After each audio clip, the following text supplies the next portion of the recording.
झारखंड में JAC board के 10वीं की परीक्षा का जो प्रश्न पत्र लीक का मामला था उसका खुलासा कर लिया गया है। पुलिस ने इस पूरे मामले की खुलासा की है और साथ ही साथ जो आरोपी थे उनको भी गिरफ्तार कर लिया है। क्या है मामला और कैसे प्रश्न पत्र को लीक किया गया, उसके लिए क्या कुछ व्यू रचना की गई और कैसे मास्टरमाइंड ने इस पूरे खेल को अंजाम दिया, हम एक एक करके आपको बताते हैं। सबसे पहले 20 फरवरी को इस पूरे मामले की जानकारी तब मिली जब व्हाट्सएप के माध्यम से जो गार्जियन थे और जो छात्र थे उनके व्हाट्सएप पे ये आने लगा मैसेज कि ये प्रश्न पत्र है, जो साइंस के प्रश्न पत्र ये है। जब इसका मिलान ओरिजिनल पेपर से किया गया तो पाया गया कि हूबहू वही प्रश्न पत्र वायरल हो रहे थे जो ओरिजिनल परीक्षा में आने थे। इसके बाद हंगामा शुरू हो गया।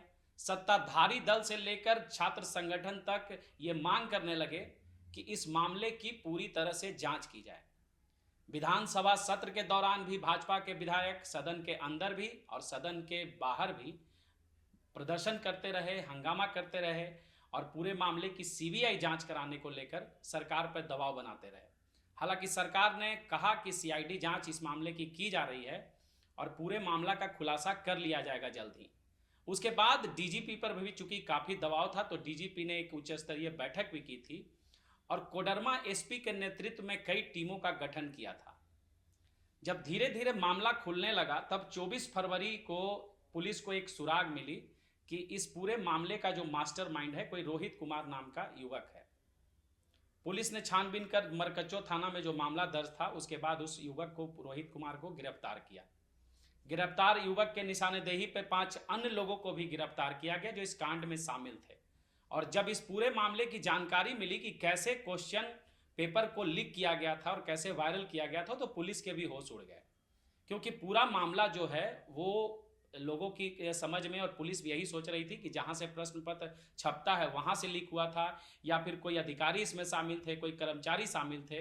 तो जब पूरे मामले की जांच की गई तो पता चला कि कोई और लोगों की भूमिका इसमें नहीं थी, बल्कि जब ट्रक से क्वेश्चन पेपर जब रांची से चला था और उसके बाद उस प्रश्न पत्र को कोडरमा पहुंचाया गया था तो जब उतारा जा रहा था जो उसके केंद्र बनाए गए थे वहां क्वेश्चन पेपर को, उस दौरान ही जो मास्टरमाइंड थे वो लेबर के रूप में प्रश्न पत्र उतारने वाले जो लेबर थे उनके टीम में शामिल हो गए। करीब 6 लोग जो थे वो पूरी तरह से प्लानिंग इस बात को लेकर किए कि कैसे प्रश्न पत्र को लीक करना है, तो उस टीम में शामिल हो गए। उसके बाद प्रश्न पत्र के बंडल को धीरे से उन्होंने साइड किया उतारने के दौरान और धीरे से ले जाके फिर ब्लेड से उसके जो पैक थे उसको काटा। काटने के बाद जैसा बताया उन्होंने पुलिस को अपने खुलासा में किया है, बयान में ये बताया है कि काटने के बाद उन्होंने मोबाइल से उसका पीडीएफ बनाया और फिर उसको वायरल किया।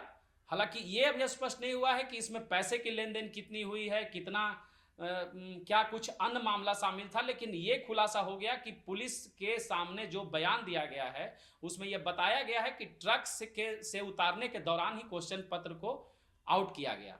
हालांकि पुलिस ने जो गिरफ्तार किए गए जो आरोपी हैं उनके साथ साथ उस मोबाइल को भी अपनी कस्टडी में ले लिया है जिससे फोटो खींचा गया था। साथ ही साथ वो चटाई भी प्राप्त कर लिया है, जब्त कर लिया है जिस पर रख कर फोटो खींचा गया था।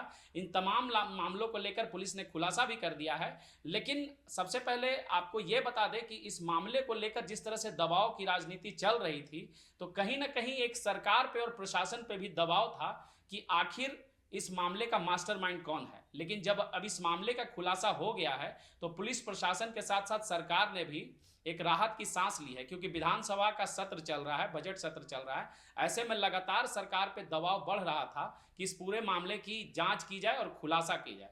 अब जब खुलासा हो गया है और मामला सामने आ गया है तो आप देख सकते हैं कि क्या मामला था, कैसे ट्रक से क्वेश्चन पत्र को आउट किया गया, सील को काटा गया ब्लेड से, उसके बाद मोबाइल से फोटो लेकर उसको पीडीएफ बना के आउट किया गया।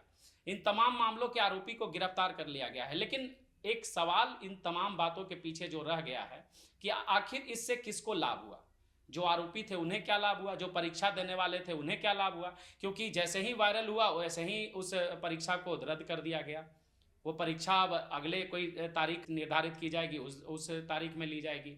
और प्रश्न पत्र भी दूसरा रहेगा। तो आखिर इससे प्राप्त क्या हुआ? सिर्फ और सिर्फ एक कह सकते हैं कि एक लालच होती है थोड़े से पैसे के लिए, या फिर थोड़े से अपने पैशन को दिखाने के लिए और थोड़ा सा अपना वर्चस्व बढ़ाने के लिए एक लालच होती है, जिसके कारण युवा इस तरह के मामले में फंस जाते हैं। तो एक आग्रह है ऐसे युवाओं से कि इस तरह के मामले में कभी भी कोई भी ऐसी काम ना करे जिससे आपके ऊपर कानून में फंसने का डर हो और इस तरह के मामले में आपको जेल जाने का डर हो। धन्यवाद।